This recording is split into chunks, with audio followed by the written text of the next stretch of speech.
Hello viewers, welcome back to the show. Today we're going to be taking a quick break from the 6-part video series that I've been doing to respond to some criticism that I got for episode 4. Recurring guest star of the show, Think Before You Sleep, had some stuff to say about it. We're going to take a look at it, we're going to see what he had to say, and see what we can learn. Noah Samson just released a new video where he will say, I think that's a typo, I think he meant to write said, I didn't know Sean's video on Illumation wasn't cyberbullying, that's why I basically told my audience to mass report it. In the follow-up Illumation video where I talked about her call to action to mass flag my channel, not only did I bring up the specific rule on screen that I did not break, but I also gave examples of him and his friends doing the same thing they were mad at me for doing. There is no way someone who has not suffered multiple head injuries can be this retarded. Okay, so where to begin with this one? I guess the R slur, why?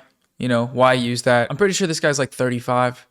What are you doing, man? If you think that I'm wrong about something or if you have criticism, there's a lot of other words you can use to transmit that thought. It still always catches me off guard on the internet because there's a lot of spaces that just throw this shit around all the time. You can just use a different word and then not alienate a large subset of the population. Having said that, I actually have suffered multiple head injuries. I played American football in high school and college. I got 2 concussions. One of them was pretty bad. It actually wiped my memory from 3 days prior. I was on the sideline in overtime asking my head coach about my ex-girlfriend. It was not great. Does that have anything to do with the validity of my claims in this video? Well, let's find out. In this tweet, he quotes me as saying, I didn't know Sean's video on Illumation wasn't cyberbullying. That's why I basically told my audience to mass report it. Did I say this? Well, let's cut to the video and see. A lot of people did get the impression that I was excusing wrongful reporting in that section, and I could see how that might have happened. What I needed to do was state right at the beginning that even though flagging videos is sometimes a necessary thing, that doesn't mean it's okay to wrongfully flag videos. The debate over whether or not that report was wrongful wasn't settled until they determined that's the case. And it turns out YouTube ruled that the video wasn't cyberbullying. At the time, I genuinely didn't know, and I didn't go into that detail because I didn't think it was that relevant. And I guess, given the reception, it definitely was. So he got the first part of this quote right, but the second part where he says, that's why I basically told my audience to mass report it. I think that's how Sean views what my video was, but I disagree with that characterization,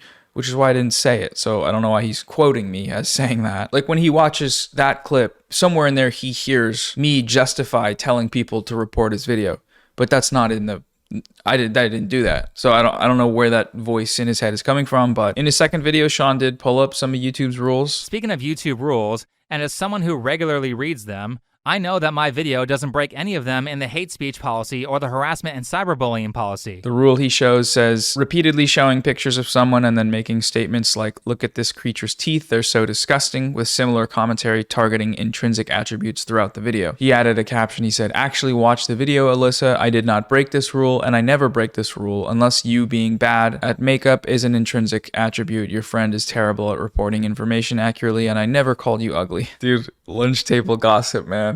Oh my god, I forgot. This is what we're doing on the channel right now. I literally never called you ugly. You're lying on my name and slandering me and tarnishing my reputation in front of all the other girls. Literally, you're so fake and two-faced, and I can't believe this. Good time to remind you that it's never too late to pause the video and then go to your messaging app and text the person back that you need to text back. Call your mom, call your dad, call your friend. I'm sucking time out of your life like a parasite. I hope I am punished on Judgment Day for this, but until then, make sure to like the video. So what he's trying to say here is that there's no way I couldn't have known that she broke the rules because he showed this rule on screen.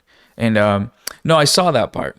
I watched that part of the video. I knew that happened. I just didn't view it as a convincing defense against the charge that his video was cyberbullying. That's why I said that the debate hadn't been settled yet, because here he's just showing the rule and saying that this doesn't apply, but he's not the one who settles that debate, right? It's YouTube's system that does. So anyways, that's my response to the latest criticism. Let me know what you think, if you agree, if you disagree, and why. I'm assuming I'm gonna get some comments saying essentially, you're responding to this criticism and yet you ignored the video from 3 months ago, the 2.5-hour video Think Before You Sleep made about you. I'm happy to go into the reasons why I haven't responded to that yet, if that's of interest to people, but also I'm gonna get to it. It's a feature-length film, okay? I'm not a filmmaker. I don't do that shit. What I'm probably gonna end up doing is breaking it up into point-by-point chunks or something like that, as I've done with this other video from that guy Rob. But yeah, anyways, there's my response, and yeah, see you guys on the next one. Let me know. Bye.